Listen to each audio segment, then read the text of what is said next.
Emperor Valdris moved through the palace corridors with the grace of a predator. His black scales gleamed under the crystal lights, each step echoing off the marble floors like a drumbeat. Servants from a dozen different worlds scattered from his path, pressing themselves against the walls and bowing low. Some were tall blue-skinned aliens with 4 arms. Others were small furry creatures with twitching ears. And a few were human. The dragon ruler of the Celestial Empire barely noticed any of them. He'd walked these halls for 300 years, and servants had always been part of the scenery. Just another fixture like the golden pillars or the floating chandeliers that drifted overhead. Until today. Rachel was polishing one of the enormous windows that overlooked the city below. The capital stretched out for miles, a sprawling mixture of ancient towers and gleaming new structures that touched the clouds. She'd been working in the palace for 8 months now, and she'd learned the most important rule: stay invisible. Keep your head down. Do your work. Don't draw attention. She heard the footsteps before she saw him. That particular rhythm could only mean one thing. The Emperor himself was coming down this corridor. Rachel's hands trembled as she quickly gathered her cleaning supplies, ready to press herself against the wall like everyone else. But as she moved, her sleeve caught on the window frame. It rode up her arm, exposing the skin beneath. Purple and black bruises wrapped around her wrist and forearm like ugly bracelets. Some were fresh, still tender to the touch. Others had faded to a sickly yellow-green. Rachel yanked her sleeve down fast, but not fast enough. Emperor Valdris had stopped. His golden eyes, bright and ancient and terrifying, locked onto her arm. Those eyes missed nothing. They were the eyes of a being who'd ruled an empire spanning 100 worlds, who'd fought in wars before Rachel's great-great-grandparents were even born. Rachel's heart hammered against her ribs so hard she thought it might burst through her chest. Her mouth went dry. Every instinct screamed at her to run, but her legs wouldn't move. "You there, human?" His voice rumbled like distant thunder, deep and powerful enough to vibrate in her bones. Rachel dropped into a bow so fast she nearly lost her balance. Her cleaning rag fell to the floor with a soft thump. She kept her eyes locked on the marble beneath her feet, studying the gold veins that ran through the white stone. Anything to avoid looking up at him. "Your Majesty." Her voice came out as barely a whisper. "Your arm. Show me." The command wasn't loud, but it carried absolute authority. This was a being used to being obeyed without question. Rachel's mind raced. What could she say? What excuse would work? Her hands shook as she slowly pulled back her sleeve, revealing the full extent of the damage. The bruises looked even worse in the bright corridor light. Finger marks were clearly visible. For on one side, a thumbprint on the other. Someone had grabbed her hard enough to leave perfect imprints in her skin. "It's nothing, Your Majesty." The lie tasted bitter on her tongue like spoiled milk. "I'm clumsy. Hit it on a cabinet yesterday while I was cleaning. You know how it is." She forced a small laugh that sounded hollow even to her own ears. Valdris studied her for a long moment. The silence stretched out, heavy and suffocating. Rachel could feel sweat beading on her forehead despite the cool air. She knew he didn't believe her. How could he? But what else could she say? The truth was too dangerous. The truth could get her killed, or worse, get the other humans in even more trouble. In his 3 centuries of rule, the Emperor had learned to read people the way others read books. Every nervous twitch, every avoiding glance, every trembling hand told him a story. This human was terrified, but not of her own clumsiness. She wasn't afraid of embarrassment over being clumsy. She was terrified of him asking questions. Terrified of what might happen if she told the truth. That fear told him everything he needed to know. "Very well. You may go." Rachel didn't need to be told twice. She grabbed her cleaning supplies and fled down the corridor, her footsteps quick and light. She didn't look back. She couldn't. If she looked back and saw those golden eyes still watching her, she might break down completely. The Emperor stood in the hallway long after she disappeared around the corner. Other servants continued to scurry past, giving him a wide berth. The palace continued its daily rhythm around him. But Valdris didn't move. He stared at the spot where the human had stood, his ancient mind turning over what he'd seen. Something gnawed at his instincts, that deep predator sense that had kept him alive through wars and assassinations and political schemes. That wasn't the mark of an accident. Those were finger marks. Someone had grabbed that small human hard enough to leave imprints in her flesh. Hard enough to cause pain that clearly still hadn't faded after days. And in his empire that should not happen to anyone. His claws slowly extended, scraping against the marble floor with a sound like knives on stone. Someone in his palace was hurting the humans under his protection. Someone thought they could abuse the weakest members of his staff without consequences. They were about to learn just how wrong they were. Tell me about the human servants. Valdris didn't look up from the reports scattered across his desk. His private study was filled with documents from across the Empire. Trade agreements, military deployments, planetary disputes. But none of that mattered right now. His spymaster, a silver-furred fox-like alien named Riven, tilted his head. Those sharp eyes studied the Emperor carefully. Your Majesty? The humans? How are they treated? Valdris finally looked up, his golden gaze pinning Riven in place. Riven hesitated. Just for a second. Just a brief pause before answering. But that hesitation told Valdris everything he needed to know. In all their years working together, Riven never hesitated unless the answer was something the Emperor wouldn't want to hear. I'll investigate personally, Your Majesty. Riven bowed and left quickly, his tail swishing behind him. 3 days felt like 3 years. Valdris tried to focus on his regular duties, but his mind kept drifting back to that human woman in the corridor. To those bruises wrapped around her arm like shackles. To the fear in her eyes when he'd asked questions. When Riven finally returned, he carried a data pad loaded with recordings and written testimony. His expression was grim. Your Majesty, you're not going to like this. He wasn't wrong. What Riven revealed made Valdris's blood boil with a heat that could melt steel. His hands clenched into fists as he watched the security footage, listened to the audio recordings, read the statements that Riven had carefully gathered. Head Overseer Derek, a lesser dragon noble from a minor house, had been disciplining human staff for months. The recordings showed him striking a human man for bringing tea that was too cold. Showed him shoving a human woman against a wall for walking too slowly. Showed him withholding meal rations as punishment for the smallest infractions. They're just humans, Derek's voice came through the speakers. They need to learn their place. A firm hand keeps them in line. The humans were considered too fragile, too weak to complain. Who would believe them over a draconian noble? Who would care about a few bruises on creatures that most of the Empire saw as barely better than pets? There are 12 humans on staff, Your Majesty, Riven said quietly. 8 of them bear similar injuries. The other 4 are new arrivals who haven't been here long enough. He paused, then continued. But here's what's interesting. The humans have been covering for each other. Treating wounds in secret. Sharing their food when someone's rations are cut. They formed a complete support network right under our noses.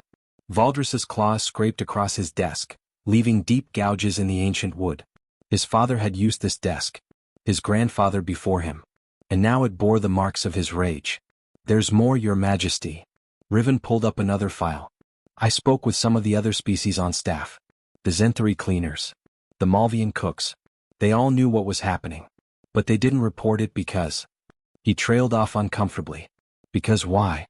Valdris's voice was dangerously quiet. Because they didn't think anyone would care. Humans are seen as the bottom of the hierarchy.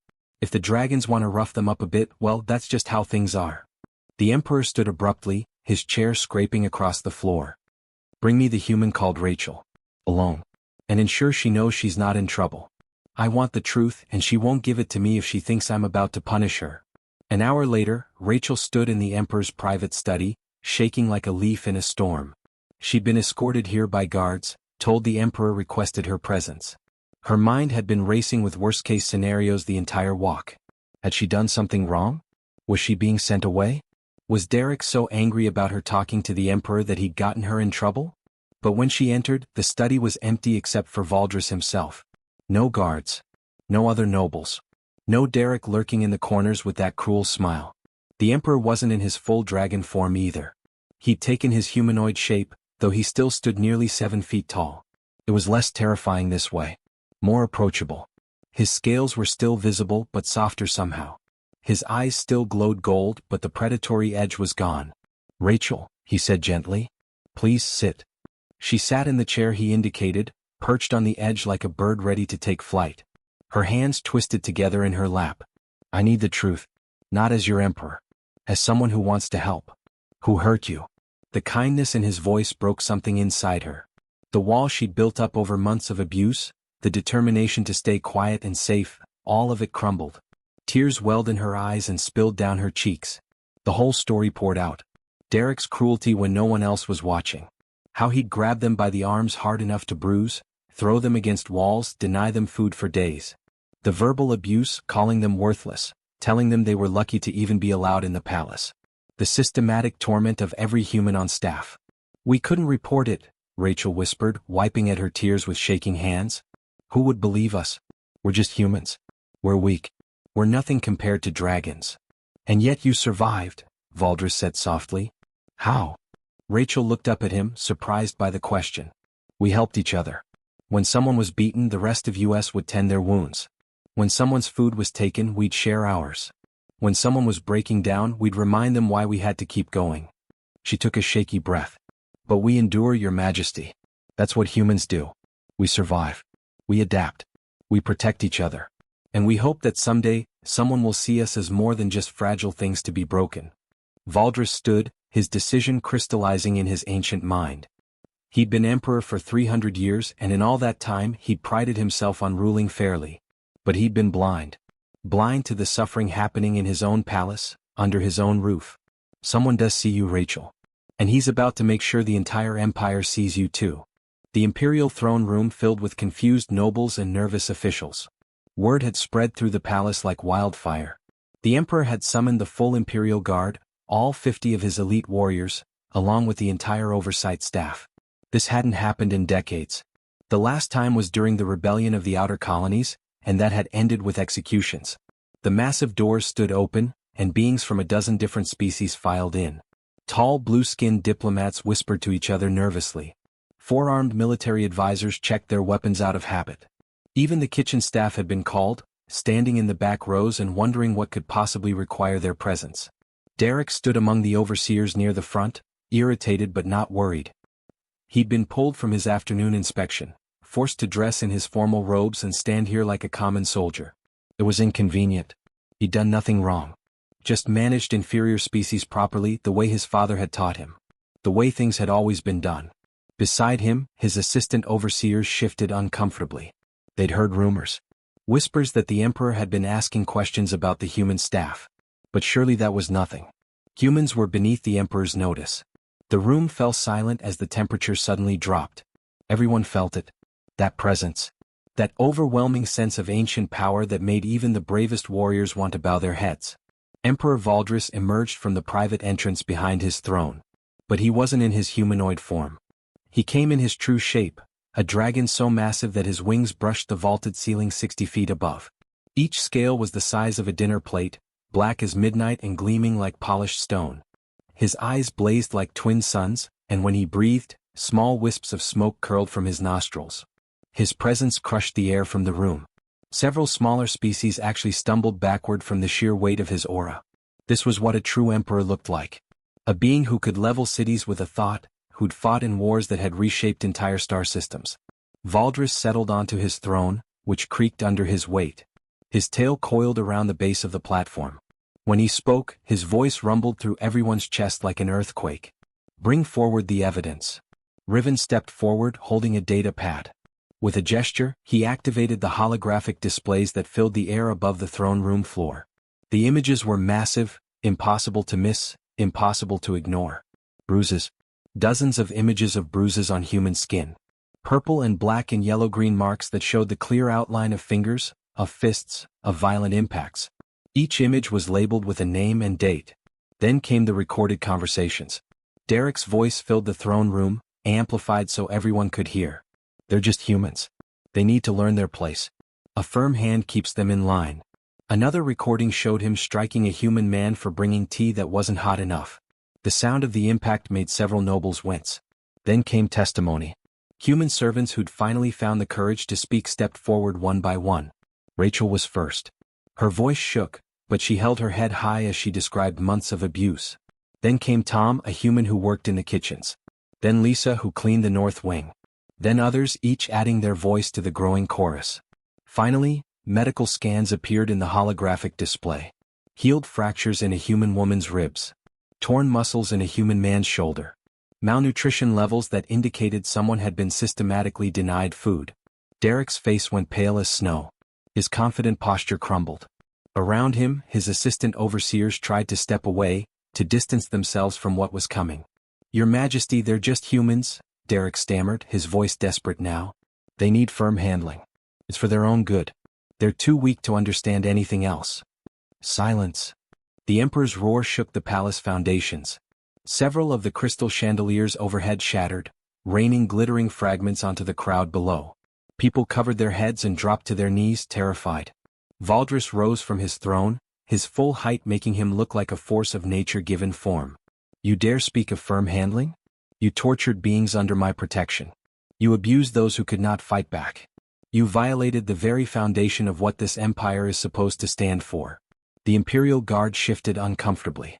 These were hardened warriors, soldiers who'd seen battle on 100 worlds. But now some of them looked ashamed. They'd walked past these humans every day. They'd seen the bruises, heard the whispers. And they'd done nothing.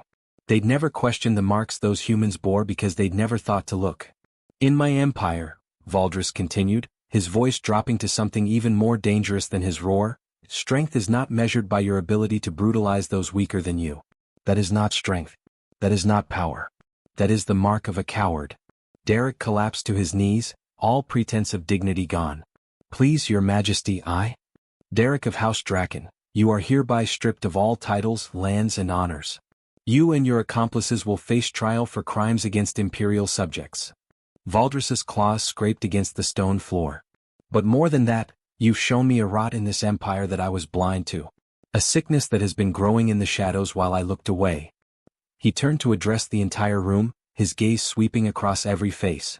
Nobles, guards, servants, officials, all of them felt the weight of his attention.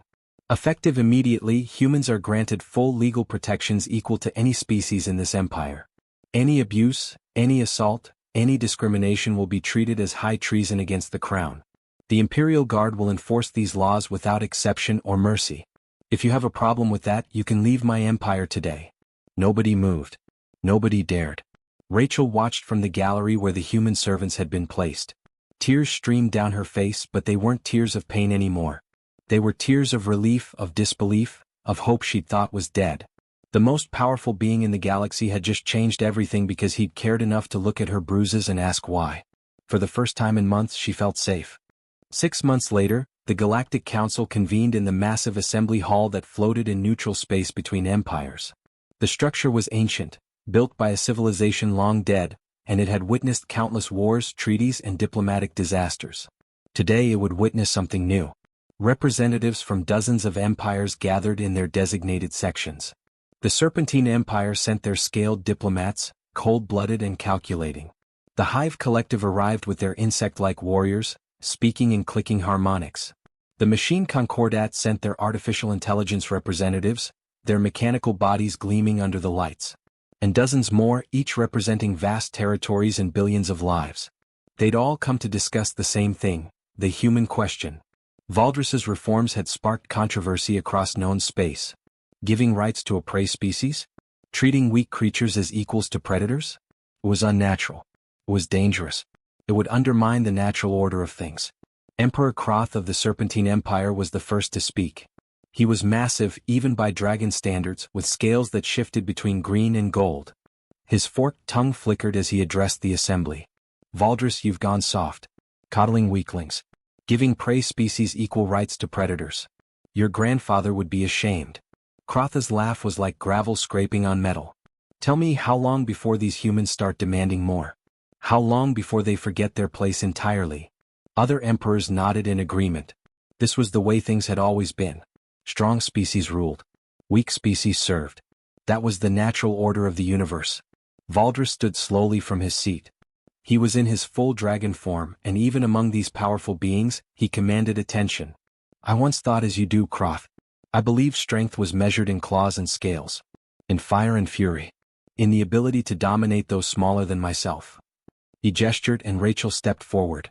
She walked to stand beside his throne, no longer cowering or hiding.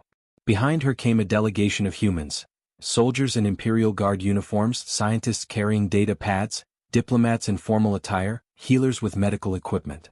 They stood tall, meeting the eyes of beings who could crush them without effort. Then I learned something important, Valdris continued.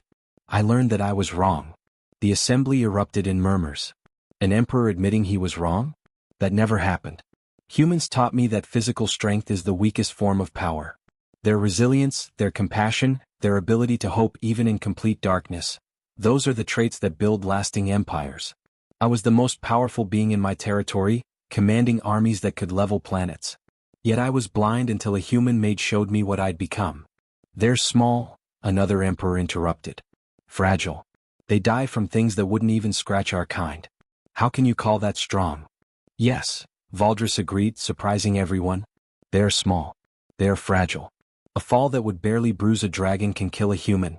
They live for maybe 100 years while we live for thousands. They have no natural weapons, no armor, no venom. He paused, letting that sink in. And yet they face each day with courage that would shame most warriors. They look at a universe filled with beings stronger, faster, and more dangerous than themselves, and they don't give up. They adapt.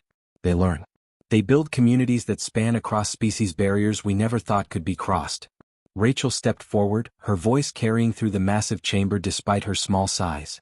Emperors and representatives, we don't ask to be coddled or protected from reality. We don't want special treatment or pity. We ask only to be seen. To be given a chance to show what we can do. Judge us not by our appearance or our physical limitations, but by our actions. She pulled up holographic displays showing human achievements across the Celestial Empire. Medical breakthroughs that saved lives across species lines. Engineering solutions to problems that had stumped experts for years. Diplomatic resolutions to conflicts that had been festering for decades. We'll prove our worth every single day, Rachel continued. Not through violence or domination, but through cooperation and innovation. That's the human way. We don't conquer. We connect. The assembly chamber fell into debate. Some emperors scoffed and dismissed the whole thing as weakness. But others watched the humans with new interest. Not as prey or servants but as something else. Something potentially valuable. Valdris noticed several delegates taking notes, asking questions, requesting information about human integration programs. Seeds were being planted even if the harvest was far off. Back in his private chambers that night, Valdris found Rachel on the balcony overlooking the station's viewing port. Stars stretched endlessly beyond the transparent walls. Did we really change anything? Rachel asked quietly. Or will it all slide back when memories fade? Valdris placed a gentle claw on her shoulder. You changed me, Rachel. And I will spend every remaining century of my life ensuring that no one in my empire is judged by their size, their strength, or their species. You taught me that true power isn't about dominating others. It's about using your strength to protect and uplift. Rachel smiled, though tears glistened in her eyes. Then I guess one human really can make a difference. No, Valdris corrected softly. One human with courage can change the galaxy. You showed Bruises to an emperor and trusted him with the truth. That act of faith transformed an empire. Never forget that. As artificial stars glittered in the station's night cycle, something shifted in the universe. It was small, barely noticeable. But it was real. One empire had learned that strength comes in many forms, and sometimes the smallest voice can echo the loudest. And that was just the beginning. 1 year after that day in the throne room, the palace had transformed completely. Rachel walked through corridors that once made her flinch at every sound, now moving with her head held high. Human voices mixed with dozens of other languages, creating a symphony of cooperation that would have been impossible to imagine before.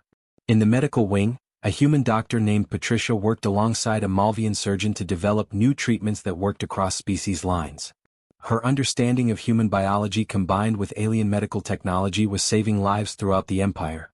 Patients who would have died a year ago now walked out of the hospital grateful to both species working together. In the engineering department, humans had become essential members of every team.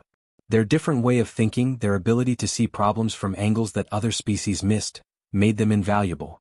When a transport ship's life support system failed in deep space, it was a human technician named Robert who figured out how to jury-rig a solution using parts that weren't designed to work together. He saved 200 lives that day. The Imperial Guard now had 50 human members, and they'd proven Captain Morgan right. During a border skirmish with pirates, a human soldier named Jennifer held her position despite being wounded, giving her squad time to regroup. Her captain, a massive four-armed warrior, personally carried her to the medical ship and told anyone who'd listen that she had more courage in her small frame than most soldiers twice her size. But perhaps the most remarkable change was in the palace itself. The great dining hall, which used to be segregated by species with humans eating in the kitchens, now saw everyone sitting together. Young Prince Theron regularly sat with human children, laughing at their jokes and teaching them dragon games while they taught him human stories. The transformation hadn't been easy. Some nobles left the empire rather than accept the new order. Some soldiers resigned from the guard. But for everyone who left, 3 more came forward saying they'd been waiting for this change, hoping someone would have the courage to make it. Rachel had become more than just an ambassador.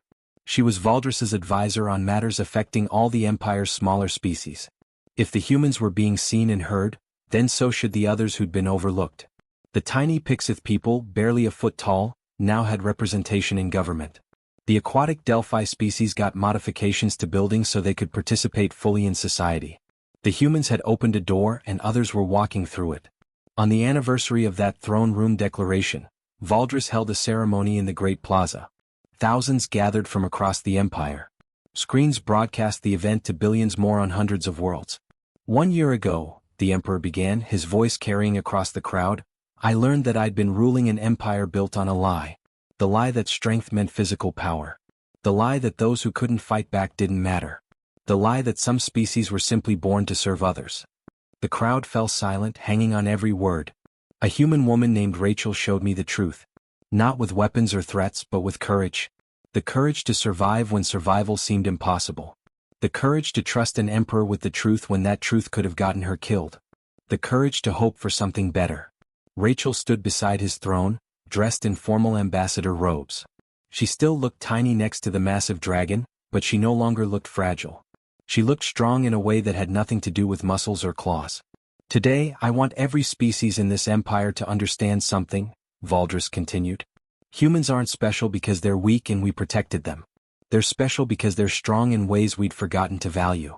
They taught us that empathy is strength, that compassion is power, that the ability to hope, to dream, to see the best in others even when others see only your weakness, that's the kind of strength that builds civilizations that last.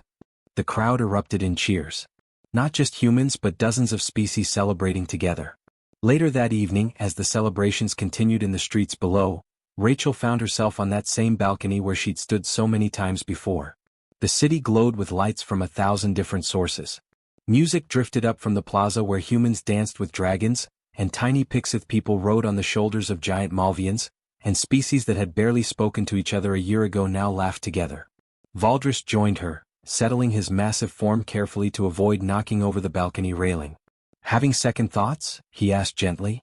No, Rachel said, wiping away tears that were entirely happy. I'm just thinking about all the humans throughout the galaxy who are still where I was a year ago. Still hiding bruises. Still being told they're worthless. Still hoping someone will see them. Then we'll show them, Valdris said firmly. Other empires are watching what we've built here. Some mock us but others are curious. Change spreads slowly but it spreads. You started something that won't stop at our borders. Rachel smiled. We started something. You chose to listen. That mattered just as much. Perhaps, Valdris admitted. But you had to be brave enough to trust me with the truth. That's where it all began.